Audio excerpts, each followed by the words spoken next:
खलीफा Umar bin Khattab की जिंदगी की सबसे बड़ी अचीवमेंट्स में से एक पता है क्या था? फिरौनों के मुल्क इजिप्ट को फतह करना, जो उस जमाने की दुनिया में सबसे ताकतवर और रिच इलाका था, और जिसे फतह करने के बाद पूरी खिलाफत में मुसलमान जश्न मना रहे थे। लेकिन जैसे ही मुसलमानों ने इजिप्ट को फतह किया, ये एग्जैक्ट वही टाइम था कि जब यहां से बहुत दूर मुसलमानों के जनरल और अल्लाह की तलवार खालिद बिन वलीद अपने मौत के बिस्तर पर आखिरी सांसें ले रहे थे।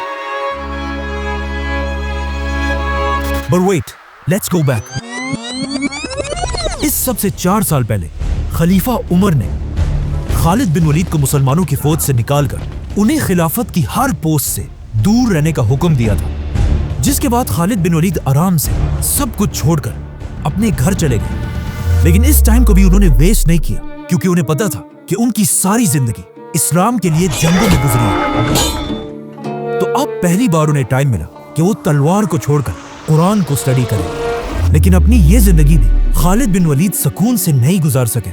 क्योंकि फौज से निकलने के कुछ ही अरसे बाद एक बहुत बड़ी बीमारी ताउन की वजह से खालिद बिन वलीद के ऑलमोस्ट सारे बेटे उनकी आंखों के सामने फौत होने लगे। मतलब खालिद बिन वलीद को जिंदगी के आखिरी हिस्से में अपने सारे जवान बेटों के मरने का गम देखना पड़ा, और उनके सिर्फ 3 ही बेटे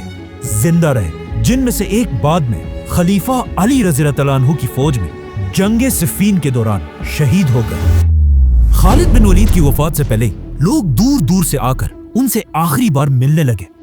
जिनमें से एक बहुत ही क्लोज फ्रेंड जब खालिद बिन वलीद से आकर मिले तो खालिद बिन वलीद ने उसे अपने जिस्म पर लगे जख्म दिखाए और उससे पूछा कि क्या तुम्हें मेरे जिस्म पर ऐसी कोई भी जगह नजर आ रही है जिस पर तलवार या नेज़े का कोई जख्म ना हो। उस शख्स ने हैरान होकर कहा कि वाकई आपका जिस्म तो पूरा का पूरा जख्मों से भरा हुआ है।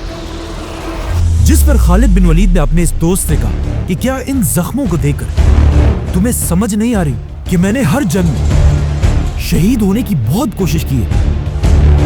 कि मैं तो अकेले अपने घोड़े के साथ हजारों की फौज के अंदर घुस जाता था, लेकिन फिर भी मुझे कोई ना मार सका, और आज मैं यहां एक बीमार ऊंट की तरह अपने बिस्तर पर शर्म के साथ मर रहा हूं। जिस पर उनके दोस्त ने कहा कि क्या मतलब, आपको पता नहीं है जब रसूलुल्लाह सल्लल्लाहु अलैहि वसल्लम ने आपको सैफुल्लाह अल्लाह की तलवार का टाइटल दिया था, उसी वक्त ये बात क्लियर हो चुकी थी कि आपको अल्लाह की तलवार खालिद बिन वलीद को कोई भी किसी भी जंग में तोड़ नहीं सकता।